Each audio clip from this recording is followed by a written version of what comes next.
రాష్ట్ర రాజకీయాల్లోకి ఆస్ట్రాలజిస్ట్ పేరుతో ఒక సరికొత్త జోకర్ అయితే వచ్చాడు. మనందరికీ తెలుసు పేరు. నిన్నటి నుంచి పూర్తిగా ఆ ఎస్ఆర్హెచ్ టీం గెలుస్తుందని జాతకం చెప్పిన ఆయనే జగన్మోహన్ రెడ్డి కూడా గెలవబోతున్నాడు, ఆంధ్రప్రదేశ్లో ఆయనకి తిరిగి లేదని చెప్పడం జరిగింది. గతంలో తెలంగాణలో కూడా కాంగ్రెస్ పార్టీ పూర్తిగా తుడిచిపెట్టుకుపోతుంది, బీఆర్ఎస్ పార్టీది అధికారం 40 సీట్లు కూడా దాటం, ఏదో రకరకాల జాతకాలు అయితే చెప్పాడు. మరి ఇటీవల ఆయన జాతకం బాగాలేదేమో తెలియదు కానీ ఇప్పుడు ఆయన ఏది చెబితే దానికి రివర్స్ జరుగుతుంది. ఆయనే వేణుస్వామి. సో ఆస్ట్రాలజీ పేరుతో వాస్తవానికి ఇలాంటి వాళ్ళందరినీ కూడా మీడియా హైపిచ్చి పైకి లేపింది అనుకోండి. అయితే ఒక రకంగా ఈయన జోకర్ అనుకునే వాళ్ళు జోకర్లు అనుకుంటారు, నమ్మేవాళ్ళు నమ్ముతారు, అది వేరే విషయం. కాకపోతే తాజాగా నిన్న ఏదైతే ఐపీఎల్ 2020లో Kolkata versus Sunrisers Hyderabad match ఉందో, దీనికి సంబంధించి ఆ సన్ రైజర్స్ హైదరాబాద్ ఆ టీం ఓనర్ కావ్య మారన ఆవిడికి జాతకం బాగుంది కాబట్టి ఈసారి ఎస్ఆర్హెచ్ కప్పు కొట్టబోతుంది అని చెప్పి ఆయన అయితే చెప్పడం జరిగింది. సో ఖచ్చితంగా కప్పు అయితే ఎస్ఆర్హెచ్దే అని చెప్పడం జరిగింది. మరి నేను ఏం జరిగిందో మనందరం చూసాం. ఎస్ఆర్హెచ్ ఓడిపోవడం జరిగింది, కోల్కతా కప్పు అయితే గెలవడం జరిగింది. సో ఇప్పుడు దానికి రాజకీయాలకి ఏంటి సంబంధం అని మీరు అనుకోవచ్చు. ఏంటి సంబంధం అంటే దానికి ఒక ఇది ఉంది. 2024లో జగనే మళ్ళీ సీఎం కాబోతున్నాడు, అందులో తిరిగే లేదు, మీరు రాసి పెట్టుకోండి. నేను ఏదైనా ఒకసారి చెప్పానంటే అది 100% జరుగుతుందని చెప్పి జగన్మోహన్ రెడ్డి ముఖ్యమంత్రి అవుతాడని ఆయన కొత్త జాతకం అయితే చెప్పడం జరిగింది. సరే, ఎవరిష్టం వాళ్ళదనుకోండి. కాకపోతే ఆయన ఏంటంటే, నేను రాజులు చూసి చెప్తాను, జాతకాలు చూసి చెప్తాను, దీన్ని ప్రజల్లో కూడా నమ్మాలనే ఉద్దేశంతోనే దీన్ని నేను పెంచి పోషిస్తున్నానని ఆయన చెప్తున్నాడు. సరే, ప్రజలు ఎంతవరకు నమ్ముతారు అనేది పక్కన పెడితే ఇప్పుడు వేణుస్వామి జాతకం ఎంత దరిద్రంగా ఉందంటే ఆయన ఏది చెబితే అది జరగటం లేదు. సోషల్ మీడియాలో ఒక ట్రోల్ ఐటమ్ ఎవరయ్యా అంటే ఆ వేణుస్వామి. సాధారణంగా గతంలో మనం ఏదైనా మీమ్ వాడాలంటే బ్రహ్మానందాన్ని ట్రోల్ మెటీరియల్ కింద ఎక్కువ వాడుకుంటాం. ఇప్పుడు అలాగే వేణుస్వామిని ట్రోల్ మెటీరియల్ కింద ఎక్కువ వాడుకోవాల్సిన పరిస్థితి. ఎందుకంటే ఆయన దేన్ని బేస్ చేసుకుని చెప్తాడో ఎవరికి తెలియదు. వాళ్ళ జాతకం ఇది అంటాడు, వీళ్ళ జాతకం అది అంటాడు. అది నిజంగా వాళ్ళ జాతకమా కాదనేది మీకు తెలియదు, నాకు తెలియదు, వాళ్ళు ఎలాగా మాట్లాడరు. సో గతంలో కూడా కొంతమంది టాలీవుడ్కు సంబంధించి జాతకం చెప్పిన తర్వాతే నేను ఇది చేసిన తర్వాతే వాళ్ళు సెలబ్రిటీలు అయ్యారు, వాళ్ళు రాణిస్తున్నారు, నేను చెప్పాను అంటే జరుగుద్ది అంటానికి అది ఒక ఉదాహరణ అని చెప్పి రకరకాల వ్యాఖ్యలు కూడా చేయడం జరిగింది. తాజాగా ఇప్పుడు ఈ సోషల్ మీడియాలో ఎక్కడ చూసినా కానీ వేణుస్వామి అనే వ్యక్తే కనపడుతున్నాడు. వాస్తవానికి ఈ వేణుస్వామి అనే వ్యక్తి 2019లో గతంలో చంద్రబాబు గారిని కూడా కలవడం జరిగింది. బహుశా 2019లో కూడా చంద్రబాబు గారు గెలుస్తారని చెప్పి ఉండొచ్చు, దాని గురించి అయితే మనకి పెద్దగా తెలియదు. కానీ ఇప్పుడు మాత్రం పదే జగన్మోహన్ రెడ్డి గెలవబోతున్నాడని చెప్పాడు. తెలంగాణ ఎన్నికల సమయంలో రేవంత్ రెడ్డి ఓడిపోతున్నాడు, మళ్ళీ కేసీఆర్ ముఖ్యమంత్రి, ఆయన జాతకంలో రాసి పెట్టుంది, జాతకాన్ని ఎవరు మార్చలేదు, అది దేవుడి నిర్ణయం అని చెప్పేదో రకరకాలు చెప్పడం జరిగింది. వాస్తవానికి వీళ్ళందరూ కూడా ఏంటంటే ఒక ఫేక్ ఆస్ట్రాలజిస్ట్ లాగా బయటికి కనపడుతూ ఉంటారు. వీళ్ళకి నిజంగా జాతకాలు తెలియదు, వంకాయ తెలియదు. ఆ వంకతో ఏంటంటే సెలబ్రిటీల ముసుగులో, ఇప్పుడు వాస్తవానికి వేణుస్వామి అంటే మీకు తెలుసు, నాకు తెలుసు కదా, ఆయనకు కావాల్సింది కూడా అదే. సో ఏదో ఒక కాంట్రవర్సీ విషయం చెప్పేసి, ఇప్పుడు సాధారణంగా 2 టీంలు ఆడినంటే ఏదో ఒక టీం గెలుతుందండి, 2 పార్టీలు ప్రధాన పార్టీలు పోటీ చేసి అంటే ఏదో ఒక పార్టీ గెలుతుంది, మన అందరికీ తెలిసిందే.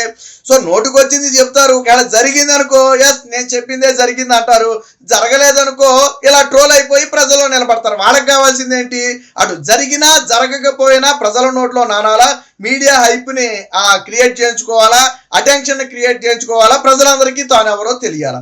సో ఈ ఉద్దేశంతోనే చెప్తున్నారు. ఈయన కూడా మరి చంద్రబాబు గారి జాతకం బాగాలేదు, జగన్మోహన్ రెడ్డి జాతకం అద్భుతంగా ఉంది కాబట్టి జగనే సీఎం అంటంతో ఇప్పుడు అసలు ట్రోల్ అదే జరుగుతుంది. ఏదైతే ఎస్ఆర్హెచ్ గెలుస్తుందని ఆయన ఒక ఇంటర్వ్యూలో చెప్పాడు, సో దాని తమ్మునేలు పట్టుకుని ఈయన జగనే సీఎం అవుతాడన్న తమ్మునేలు, ఈ రెండింటినీ కలిపి ఇప్పుడు మీమ్స్ రూపంలో సోషల్ మీడియా నుండి కూడా తిప్పడం జరిగింది. పాపం ఆయన కూడా కొద్దిగా అసహనం వచ్చింది. ఆయన మాట్లాడుతూ పదే నన్ను ట్రోల్ చేస్తారు ఎందుకు, నేను చెప్పేది అక్షర సత్యం, అది జరిగిన రోజు మీరే బాధపడతారు, ఎందుకు నన్ను ట్రోల్ చేస్తారని చెప్పి ఇటీవల కొద్ది రోజుల క్రితం ముందు కూడా ఆయన మాట్లాడాడు. నిజంగా ఆయన చెప్పిందే జరిగింది అనుకోండి, ఆ ప్రజలందరూ ఆయన నమ్ముతారు, ఆయన అప్పుడు ట్రోల్ మెటీరియల్ అవ్వడు కదా. సాధారణంగా ఏ ఆస్ట్రాలజిస్ట్ కూడా సాధారణంగా ఏంటంటే ఇప్పుడు ఉగాది పంచాంగం రోజు కూడా ఈయనకు అనుకూలంగా ఉందని వీళ్ళు చెప్తారు, ఆయనకు అనుకూలంగా ఉందని ఆయన చెప్తారు, ఈయన గెలుస్తాడని వీళ్ళు చెప్తారు, అక్కడ ఆళ్ళు పంచాంగం పెట్టినవాడు ఆయన గెలుస్తాడు వాళ్ళు చెప్తారు, బట్ గెలిచేది ఒక్కరే అంతిమంగా. సో అలాగే ఇక్కడ కూడా ఈయన కూడా ఏంటంటే నోటుకు వచ్చింది ఏదో ఒకటి చెప్తాం. ముఖ్యంగా ఏంటంటే తెలుగుదేశం పార్టీని మరి చంద్రబాబు గారు అంటే మరి ఎందుకు గిట్టదో మనకైతే తెలియదు కానీ జగన్మోహన్ రెడ్డి గారు సీఎం అని పదే చెప్తూ ఉంటాడు ఆయన. పైగా మళ్ళీ ఏమంటాడు, 2024 రాజకీయాల తరువాత ఒక పార్టీ భూస్థాపితం కాబోతుంది అని చెప్తాడు. సరే ఏదో ఆ పార్టీ ఏదో పేరు చెప్పండి అని చెప్పి ఆ ఇంటర్వ్యూలో అడిగితే పేరు మాత్రం నేను చెప్పను అంటాడు. ఒక పెద్ద పార్టీ అంటాడు. రాష్ట్రంలో చాలా పెద్ద పార్టీలు ఉన్నాయి, మరి ఏ పార్టీ అని చెప్తాడు అంటే రేపొద్దున ఫలితాలు వచ్చిన తర్వాత ఏమంటాడు, ఎస్ నేను చెప్పింది ఓడిపోయిన పార్టీ గురించి, ఎస్ ఈ పార్టీ గురించే నేను చెప్పా, ఈ పార్టీయే భూస్థాపితం అయిపోతుందని నేను చెప్పానని చెప్పి మళ్ళీ అటు కవర్ డ్రైవ్ వేసుకోవటం. సో ఇలా ఆ వేణుస్వామి అనే వ్యక్తి ఇప్పుడు రెండు తెలుగు రాష్ట్రాల్లో ప్రజలకైతే ఒక ట్రోల్ ఐటమ్గా అయితే ఆ మారటం జరిగింది. అయినప్పటికీ వాళ్ళకేమీ సిగ్గుండదు, వాళ్ళు పైగా ఏదో మమ్మల్ని ట్రోల్ చేస్తారు, ఎందుకు మేమే దొరికామా ఇంకా ఎవరు లేరా అని చెప్పి వాళ్ళు బాధపడతారు. మీరే దొరికారా మిమ్మల్ని ట్రోల్ చేస్తారంటే ట్రోల్ చేసే విధంగా మీరు మాట్లాడుతున్నారు. వాస్తవానికి ఉన్నది ఉన్నట్టు చెప్పి అన్నిట్లోనూ ఏళ్ళు పెట్టకుండా ఆ అవసరానికి వచ్చి ఆ ముక్క మాట్లాడి వెళ్ళిపోతే పర్లేదు. అటు సినీ ఇండస్ట్రీలో నేనే ఉన్నా అంటాడు, రాజకీయాల్లోనే నేనే ఉన్నా అంటాడు, లేదా ఇంకో రంగం తీసుకుంటే అందులో నేనే ఉన్నా అంటాడు, క్రీడా రంగం తీసుకుంటే అందులో నేనే ఉన్నా అంటాడు. సో అందరికీ నేను చెప్పిందే జరుగుతుంది, ప్రపంచం మొత్తం కూడా నేను చెప్తేనే నడుస్తుంది లేకపోతే నడవదు అన్న స్థాయిలో బిల్డప్ ఇచ్చే వ్యక్తి ఈ వేణుస్వామి. కాబట్టి ఈ రోజు ఏంటంటే పాపం అందరూ కేఏ పాల్ అనుకుంటారు, కానీ కేఏ పాల్ కంటే కూడా ట్రోల్ మెటీరియల్. వాస్తవానికి కేఏ పాల్ అనే వ్యక్తి ఆయన మాట్లాడే మాటలను బట్టి అందరూ ట్రోల్ అనుకుంటారు, కానీ ఒక్కొక్కసారి ఆయన బాగానే మాట్లాడతాడు. కానీ ఇక్కడ వేణుస్వామి అనే వ్యక్తి ఏదైతే జరుగుతుంది అంటాడో అది జరగదు. దానికి రెండు బలమైన ఉదాహరణలు. తెలంగాణలో కేసీఆర్ గెలుస్తాడు అంటే కేసీఆర్ ఓడిపోయాడు, ఇక్కడ సన్ రైజర్స్ కప్పు కొడుతుంది అంటే సన్ రైజర్స్ ఓడిపోయింది. మరి నెక్స్ట్ జరగబోయేది ఏంటయ్యా అంటే ఆయన నోటి మహత్యంతో జగన్మోహన్ రెడ్డి సీఎం కాబోతున్నాడు, ఆయన భారీ మెజార్టీతో గెలవబోతున్నాడు అని చెప్పాడు. సో ఖచ్చితంగా అక్కడ జగన్మోహన్ రెడ్డి అయితే ఓడిపోబోతున్నాడు. అంటే ఆయన నోటి దోలు ఏంటంటే ఒక రకంగా ఏంటంటే ఇది ప్రతిపక్షాలకు ఒక రకంగా ఆయన నోటి నుంచి నిజంగా అది వరం అనుకోండి, ప్రతిపక్షాలకు ఉపయోగపడినట్టే కదా. జగన్ మీద అభిమానం ఉండి చెప్పాడా లేకపోతే కోపం ఉండి అలా చెప్పాడో మనకైతే తెలియదు, కానీ ఆయన నోటి నుంచి వచ్చిన ఏది కూడా సత్యం కాలేదు. ఇప్పుడు రేపు కూడా ఆ దారుణంగా జగన్మోహన్ రెడ్డి ఓడిపోబోతున్నాడని చెప్పి ఆ సోషల్ మీడియా నుండి అయితే ఆ ట్రోల్ చేయడం అయితే జరిగింది. నిన్న ఎస్ఆర్హెచ్ టీము, రేపొద్దున మొన్నేమో కేసీఆర్, నిన్న ఎస్ఆర్హెచ్ టీము, రేపొద్దున జగన్. సో నిన్న మొన్న రేపు అని చెప్పి ఇలాగా ఒక రకమైన ఆ ట్రోల్కి అయితే ఈ వేణుస్వామిని అయితే తీసుకురావడం జరిగింది.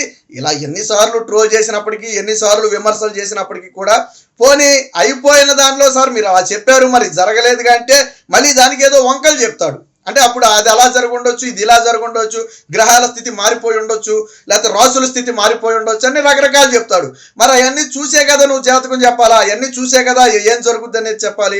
అంటే అప్పటికప్పుడు మారిపోతాయా పరిస్థితులను బట్టి, ఒకవేళ ముందే మారే అయితే మీకు తెలియాలి కదా.